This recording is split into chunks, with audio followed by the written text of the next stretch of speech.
Alright, so the first thing that we're going to go over with Ana is the firing types. As you probably know, there are technically two. There's hipfire and then there's scope shots. But there is also the in-between where if you need the mobility of hipfire and you also need to be able to scope and, get the tracer shot so it's an instant hit scan, you can do quick scoping, which is something that is criminally underused and extremely useful for trying to use the mobility of it, but it also does give up the tracer shot and does have the technical movement impairment, and you also can't pocket targets with it. But specifically going over the hipfire type, this is a very fast projectile that moves at a 90 meter per second, which only means that within the effective range that you should be using, which is approximately 20 meters for your healing friendly target, so roughly about as far as Persian is, and I think about 10 meters when it comes to an enemy target, because they're going to be like trying to dodge your shot, so it's going to make it a lot difficult, or a lot more difficult with it.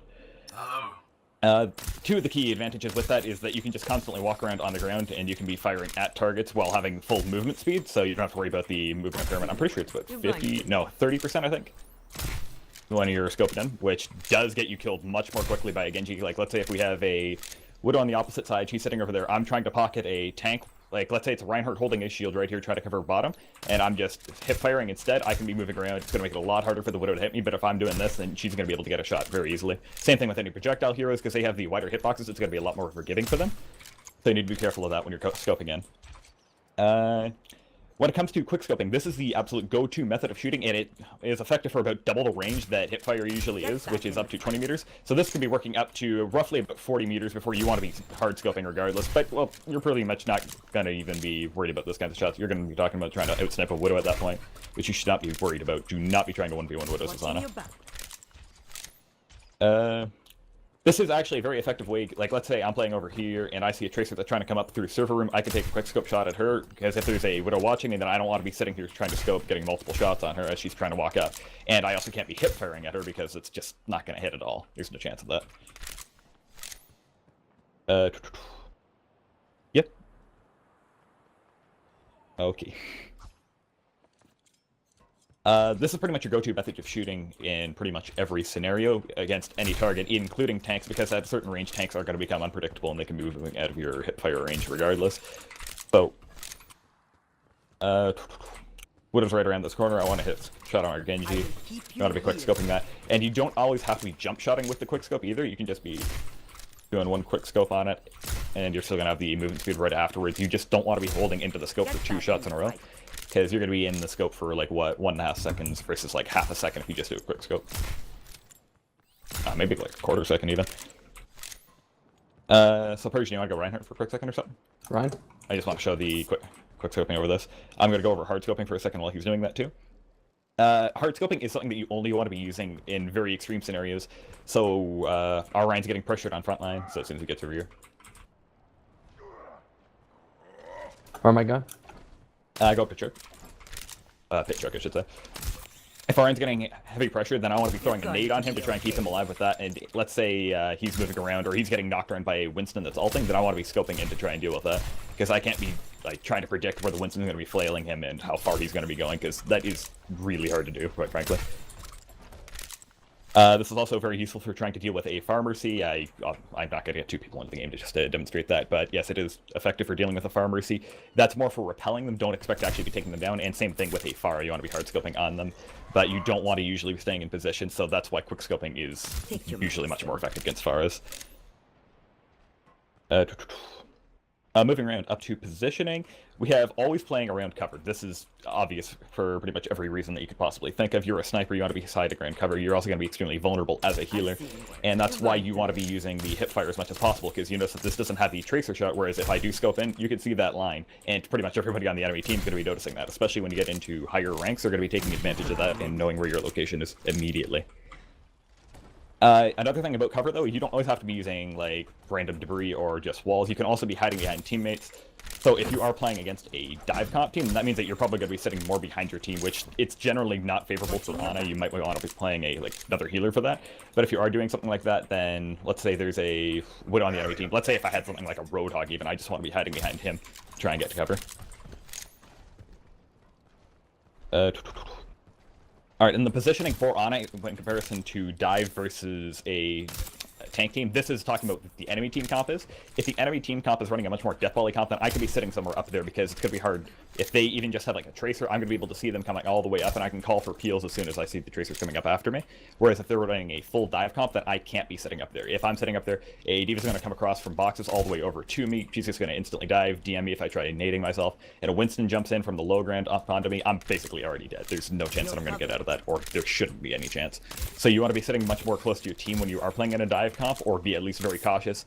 So, actually, we'll get to that in a second. I don't need to do the soldier example right now. Oh, no. Actually, yeah. Swap up a soldier real quick. I'm also going to hop on my other account and go Winston. Enemy contact. So, this is actually very common positioning for both a soldier and Ana, and if you do have both a soldier and Ana, they want to be sticking to each other as much as possible. And same thing if you're running two very squishy healers, like a Lucio, for example. That's one of the main reasons that Lucio is extremely useful, that he can use a speed boost and boop enemy targets that are inbound to knock them away. But one huge example here is I'm going to dive myself as Winston, which is going to be really odd. But as soon as a Winston dives on me, that means that I'm going to be able to run over to my soldier, nade myself at the feet, and that means that also as Winston's trying to electrocute me, the biotic field's going to be generating health quicker than that can even regenerate it, and the soldier's going to be able to shoot at him. I can jump behind him, try and fleet guard him from behind him, and I can just use him as general cover, right? This will only hurt for a minute. Always were a good shot. Alright, now this comes to playing in Death Ball versus playing in Dive. So, the enemy team comp does not matter as much when you are playing in a Dive comp, because what you want to be doing is you want to be sitting in the back line pretty much no matter what. Like, the one main thing that I see a lot of people doing is they're always sitting behind their team no matter what team comp they're playing in, where this is just plain not effective. You want to be putting as much space that you can realistically between you and your team. Alright, perfect. Go over to, like, main choke where you were with Reinhardt originally here. So one main problem is that you don't want to be sitting too far back from your team. You want to be sitting as far back as you can with the sight line. So if our diva jumps up top here, so dive up top, I just lose complete sight line, which means I'm just not as effective. Like, let's say if I'm over here and then I can't see her at all, then that means that effectively I'm doing nothing for that. So if we are playing in dive, then that means that I should be sitting as close to my team as possible, especially if we are playing against another dive comp, and I'd be hugging my team, and as soon as they jump in, I'm just healing them as they're going in. I'm probably going to get those, and frankly, when it comes to dive, you are going to probably dive as Ana, and there's nothing much you can do about it. You can try and sleep their targets, but you should be focusing on trying to get the nade on your tanks to anti the targets that they're already on, or healing your tanks up as they're dying. Right? Yeah.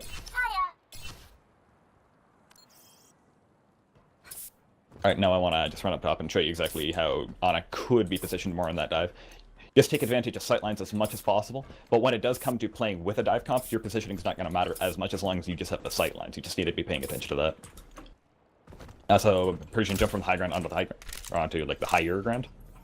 Yeah. This one over here? Yeah. Right here where I'm standing? Yep. And dive on. Dive onto the other. Well, I guess you can do that too. I was going to say the other high ground. But as long as I'm following around that and I'm just paying attention to where the diva is following, and I can still get heals on her, then that means I'm positioned perfectly. Take your medicine. Alright, alright, going on to the abilities. First up, we have Biotic Grenade. This should be used offensively at least 80% of the time. Everybody tries using it defensively to keep their tanks up when it's just a completely unnecessary scenario where you can just be hip-firing at them and keeping them alive with that. This should almost always be used offensively unless you're getting dove yourself. The three main uses for it are obviously to save yourself, and this should be first and foremost. If you are getting dove, don't be as concerned about trying to kill somebody else, because that extra HP on yourself, the 100 burst that you get off of that, is more important than anything to keep yourself alive. Second up is to save a teammate that will die. You have to be sure that they are going to be dying. So if our Reinhardt's getting dove as hard as possible, then I want to be throwing a nade on him. But if he's just getting electrocuted by Winston, I don't want to be wasting my nade on that, because if that Winston does call out to his team that I just popped my nade, then they're going to say, okay, well, Ana has no nade. She just does a sleep dart. If we just play around that, like, let's say I have the diva come in with a DM, then we can just insta-kill her. I have no, like, stuff that I can use, basically. Even if a soldier does put down his biotic field, I'm only going to have the basic, I think it's 40 healing per second that gives. You're going to live. Versus the 60 that you can with the 50% boost from Biotic Grenade. And okay, so the main thing that I want to go over with this is the rank comparison. This will explain very quickly, because I honestly, like I was talking to Sesquine about this, I didn't quite understand it originally, but it makes a lot more sense when you actually have the example of this. Does anybody want to come on here and play Ana? Or actually, no, I think it would make more sense if they played Ryan. Necro, you wanted to come in, right? Alright, what's it? I was not quite as prepared for this part. Just go on Ryan as soon as you can here.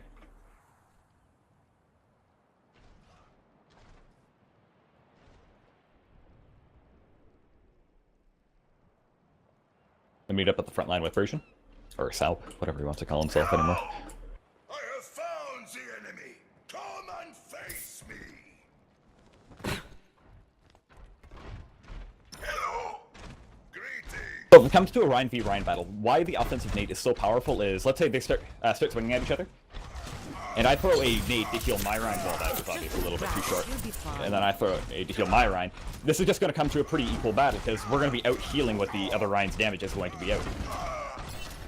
And I can't really heal both at the same time. But if you just put a biotic nade to defensively heal your Reinhardt, you're going to be ending up in a tied fight. Somebody else is going to have to come in from either the enemy team or your team to intervene to actually secure the fight for either side. Whereas, if I go in here and, okay, so start swinging at each other again, and I anti the enemy Ryan, then Arana can't do anything. I can't do anything about Necro because he has an anti-nade on him. I effectively can do nothing. I can anti their Ana back, but because the enemy Ryan got the 100 burst healing from their nade getting thrown on first, then that means that they automatically win that fight because of that. And that's exactly why a offensive nade is much more important than a defensive nade. Alright, let's actually swag back here.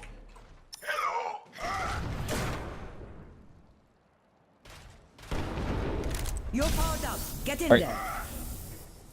Alright, moving on to sleep darts actually. Persian, I'm gonna move you on to the other team.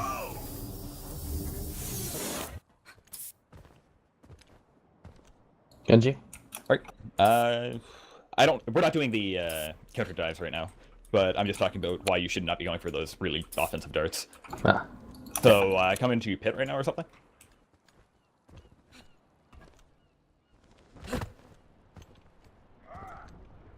Alright, so the first and foremost is don't go for any hero dart. So if you sit down there and choke right now, like go farther down, and let's say the payload's right about there, and our team's trying to hold from up top, and I got a sleep dart on, I don't know, something like a Junkrat or something.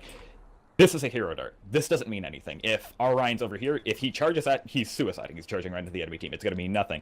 Unless we have like a Widow in the back that can somehow get a sightline, which it is actually very hard to sleep dart or get a headshot on a sleeping target when they're back like that. Because they always end backwards and their head's going to be farther backwards. So their chest hitbox is going to interfere with that. It's going to be extremely hard to get a insta-kill on that target because of that. So your hero darts, the ones that you get from long range, is as fun or cool as they may be, especially like ones that are straight out of spawn, they basically mean nothing. They're not going to actually do anything. You're stalling the enemy team for 6 seconds, and I mean, if it comes to overtime, yeah, that can mean a lot, but at the same time, you're also wasting an extremely useful defensive tool that, let's say if we're on like a 2CP map and I sleep dart somebody that's actually on the point, that can mean so much more for our team because they can actually engage on that.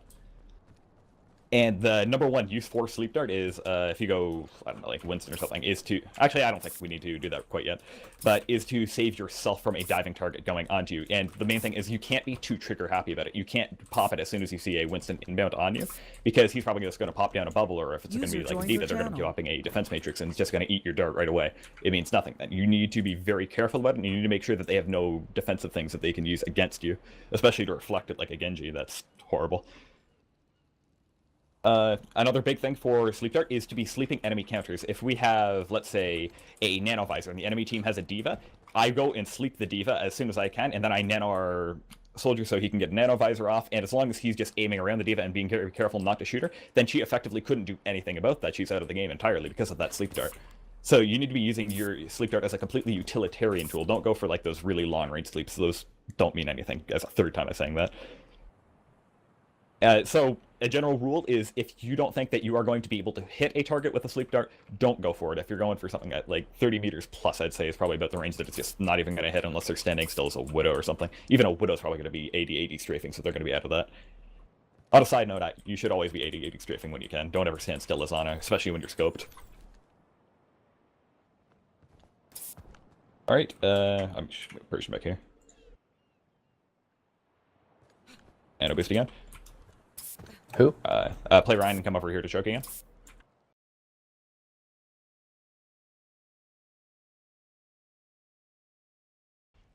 I'm just going to shoot with other Ana here, trying to get yellow.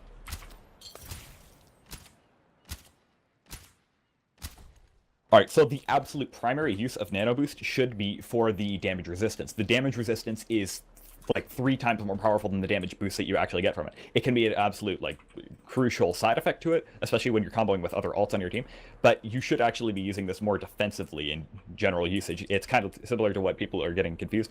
They use the nano as the offensive and the nade as the defensive when it should be the other way around. So if the other Ana is going to be trying to shoot at my Ryan, let's say, I don't know, like we have Junkrat moving in on him or something, I want to pop that on him, and I've already used my nade, then I can pop that nano boost on him, and he can start pushing in. We can actually start an engage off this nano boost alone. And if he wants to hold his shield up because he's getting pressured by too many things at the same time, then at least he's going to be able to back out of this. And let's say once he's at like full health, he can charge back into our spawn. I can rotate back here, and then we can do a full reset. When it does actually come to using it as an engage, especially when you're the offensive, you don't want to be using it as much for a defensive reset because it's just not going to be as useful, or because you can always do resets on the offense. Whereas on the defense, you ought to be using this for more of the defensive side. I don't mind. I am repeating myself so much. So the highest things that you ought to be comboing this with is either tanks, soldier, Genji, or tracer. These are always the top ones that you should be looking for. So basically just flankers. You don't want to be going for the high damage single target shots, so like Widowmaker, Hanzo, Junkrat, because all you're doing is you're giving them 50% more damage, which on top of the 120 they do is just going to be another 60, 180. It's not going to actually be very much difference. Obviously, yeah, you're pumping a lot more damage, and if you're trying to take down an enemy Ryan shield, that can be extremely crucial, but it's way more effective used on something like a Tracer or Genji that can actually get behind the shields and pump the damage onto them, at the same time as being able to control the burst damage that they're putting out. Because if a Junkrat pops, let's say, a 180 bomb onto a 200 health target, they're going to be at 20 health. He should not be the one that has to go finish that off. If you have a soldier that's going to be able to finish everything off that he needs, then that's excellent, but realistically, that's not going to happen at all in actual game. You want to move on to surveying different flanks here? I think, yeah. Alright, so swap over to Winston first. On your team? No, on enemy team, I should move here. Yeah. I'll move into your spawn, actually. So it's going to be a little bit easier. Alright, so the the top four, I should say, flanks that you're going to be dealing with is a Winston, Genji, Tracer, and D.Va. And I'm going to show you exactly how you go over each one of these. So with Winston, what you want to usually do is let him land on you, and at that you can usually... Well, here, let me actually talk over this before I show you. You want to be letting him land, and as soon as you're not feeling very comfortable, you can nade yourself at the feet, and you get 100 health off that instant burst, so you effectively have 300 health against him.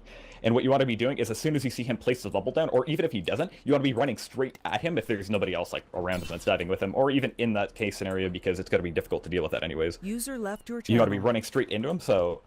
and you're going to be trying to sleep dart him because it's going to be a lot easier, A, to land the sleep dart at point blank range, and secondly, the bubble's not going to be able to do anything. There's a lot of times that people are just trying to back away, so here, jump on me. And if I do that, and I pop a bubble, and I'm trying to walk away, I can't do anything while he's in that shield, and he's going to be able to electrocute me for a short amount of time, and I can only sleep dart him once the shield's actually down, so here, just wait for the sleep dart cooldown to come off again. And I jump on the low ground again.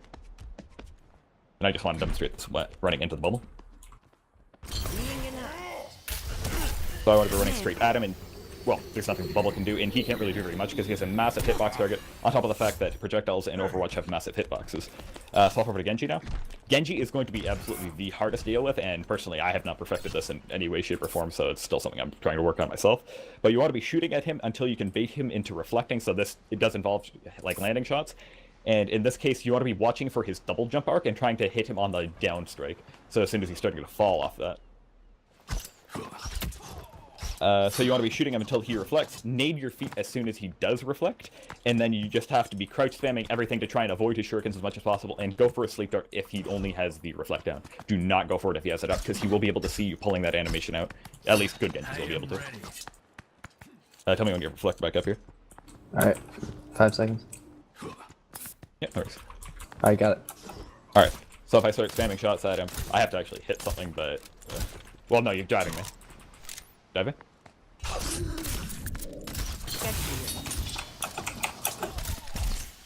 Oh, I should have hit that right there, but it's going to be something that's going to take a lot of time to practice, and you just need to fight a lot of Genjis. Swap over to Tracer for the next one.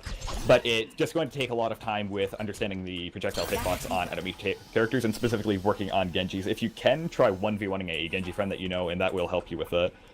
But the main thing is you just try to bait that reflect as quickly as possible, and then just need to spam your abilities on him. Try not to use them before that, but if it does come down to it, make sure that you are not like inside of him when you're using the nade and he's reflecting, because it is going to count as him deflecting that, and it's going to just insta-kill you because of that. Alright, so when dealing with Tracers, you want to be crouch spamming as much as possible, because some of them are going to be aiming for the headshot hitbox, but it's not going to always work. But some of the spray is going to go above your head even if you are crouching. You may think that this is going to be counterbalanced by the fact that she's going to be hitting headshots, but it is going to be off-putting to at least some degree. Crouch spamming is effective against Tracers regardless of what some people think. You want to be shooting to kill, not to make them run away, so you are aiming to kill. If you hit 2 shots on her or hit a nade on her, it is a guaranteed recall, but the thing is, you're going to be wanting to use that nade later into the fight, because if you use the nade right away, like this, and she just recalls immediately, then I'm at full health again, and she just doesn't have a recall. That's effectively it. I need to be hitting at least 2 shots and a melee in order to kill her from this point, and she's already baited out my nade, so I have no self-regen, and chances that I'm going to be hitting a sleep on her are slim. Alright, so the first things that you want to be doing at a tracer, you want to be taking shots at him, and as soon as you can land 2 shots, hopefully, if I stop doing that, it's going to be a guaranteed recall. As soon as this happens, you want to be running straight at her and nading at your feet, because that, regardless if you can actually hit the shot first, you want to be nading at your feet immediately, because you're probably going to be already down at least 100 health, so you can get that free damage on her with the 60 on the nade, and after that, you're going to be trying to fire at least 1 shot or a melee, or you could even try to melee her to death after getting 1 shot on her and a nade. As a general rule, sleep darting is not going to be very effective on tracers because they will see the animation that you're reaching for the sleep gun, whatever it is, and they will be able to either dash or basically do anything about that, and they can just get away from that immediately. Don't be relying on a sleep dart to hit a tracer. And last thing you want to move on to is D.Va. Wait, don't you want to show the tracer kill combo? Oh, you mean for a sleep dart, or? Yeah. I actually can't recall out of that. So, if he hits that sleep, I'm dead. Which, in other words, is a shot, nade, and then melee immediately after.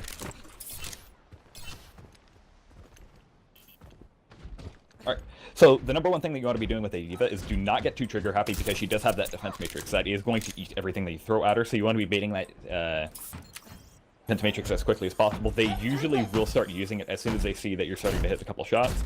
You want to be running directly into a D.Va as much as this may seem counterintuitive, especially don't do this against like a Winston D.Va, but you can be doing this against a lone D.Va or somebody else.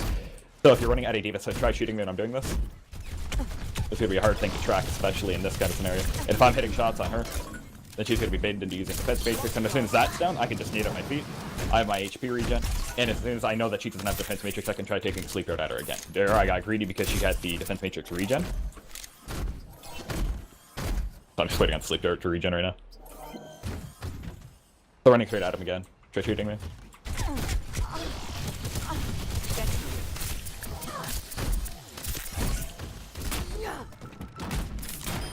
You need adults. Alright, once she gets out of mech, this is going to be a hard thing to deal with. It's kind of just like a tracer, but in general, you should not actually be worried about actually trying to get her out of mech. You're going to be wanting to go for the sleep dart as soon as she has no more defense matrix left and just run for it. Alright, and one huge general rule is you want to be running straight to your tanks as soon as you are getting dove. As much as you're trying to like sleep dart them or whatever, you want to be running towards your tanks after that, or especially after you have hit the sleep, or if you just have no cooldowns left, you want to be running straight for your tanks, and they're going to try and help you out with any way that they can. If they do not, then, well, you're basically completely fucked, and Ana's a very team-reliant hero, especially with the sight lines. But yeah, you're going to be relying on your tanks as soon as you have no cooldowns left.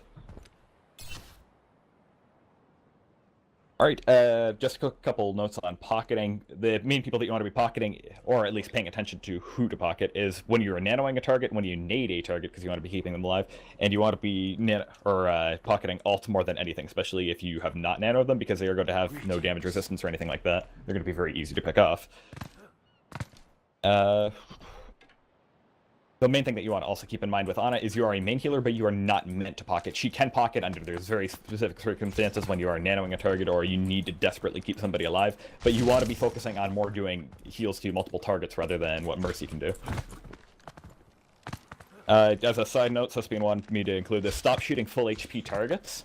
A lot of people tend to do that. When to pick and when to switch off of Ana, this is a rather difficult thing to decide, but it really comes down to what the enemy team comp is and whether they're running dive or not. You ought to be playing her usually against tank-heavy teams or just very like low mobility teams.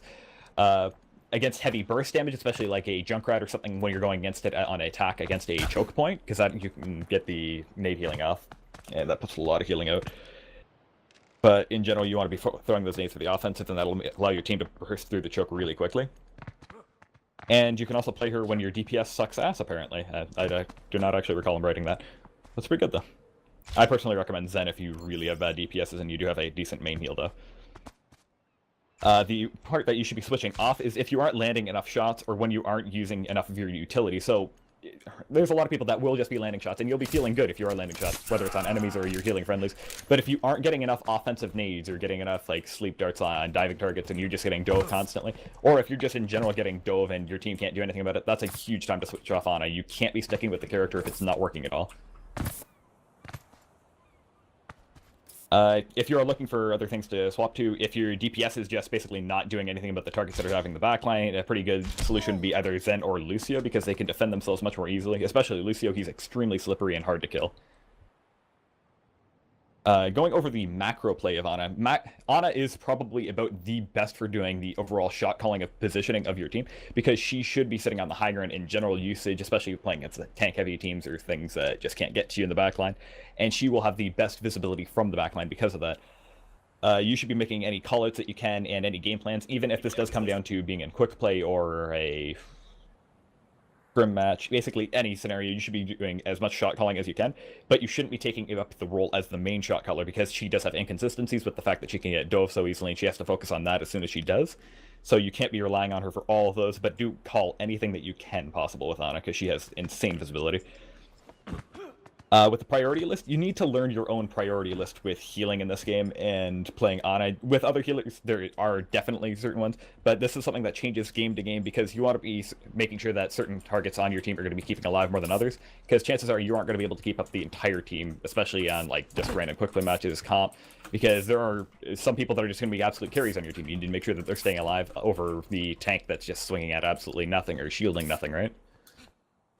So this is going to be something changing from game to game, but a general rule is just keeping the tanks alive, because if you keep that front line alive, then they can't really burst through. If they're picking, like jumping over, diving the DPSs in the back line, then you need to be trying to focus on them more, but that's obviously a very niche scenario, and if they are diving, they're probably going to be diving after you rather than DPSs on your team. Oh yeah, another quick tip is Zarya at 80% plus charge will always take priority over anybody else on your team, even some alt-tank targets in some scenarios, if you do think you can keep her alive. If you don't think that there's any chance, like she's getting dove by 3 DPS targets at the same time and your soldier's alt-tank, then obviously you ought to be going for him. But obviously, yet again, this is something that changes from scenario to scenario. A couple extra tips that Suspian wrote in here.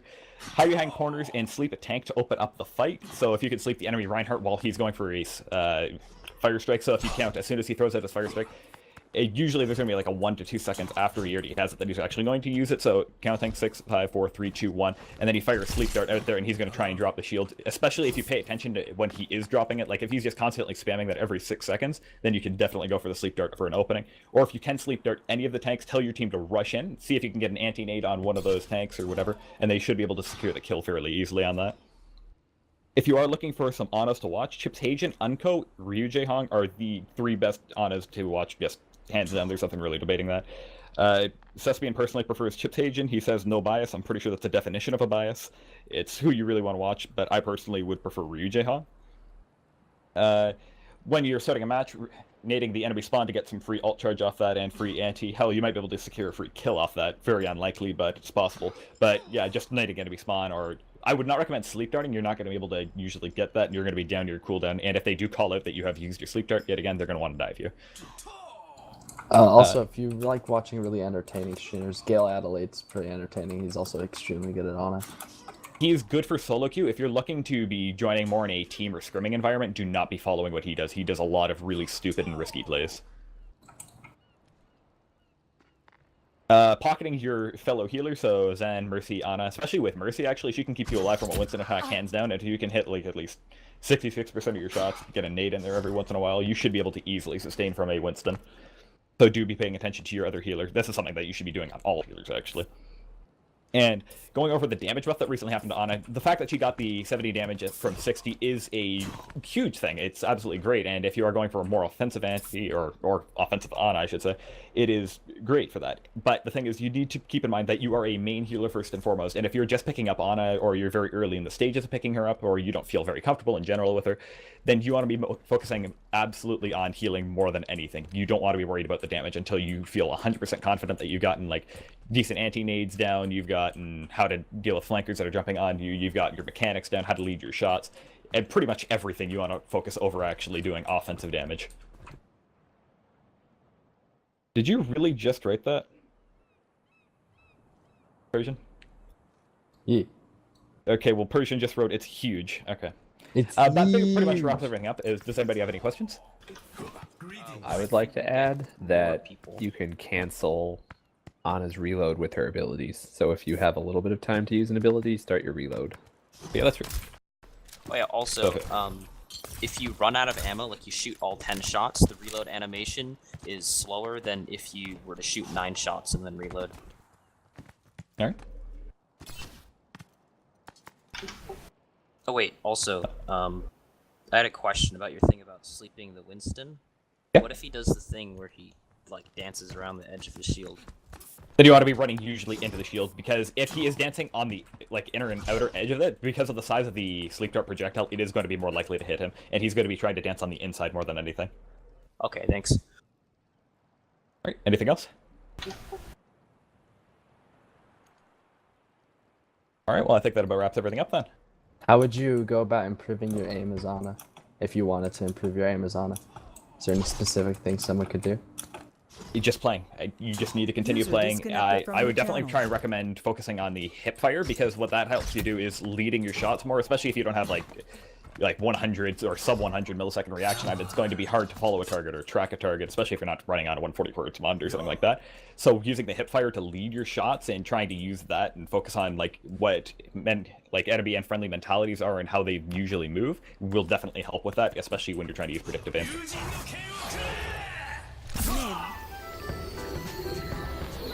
We hope you enjoyed this guide and hope it helps you to achieve new highs in Overwatch. If you have any questions, feel free to direct them towards me via TeamSpeak or 4MPM. If you have any training requests, feel free to post to us on the forums. Otherwise, check the links on screen for more guides by us.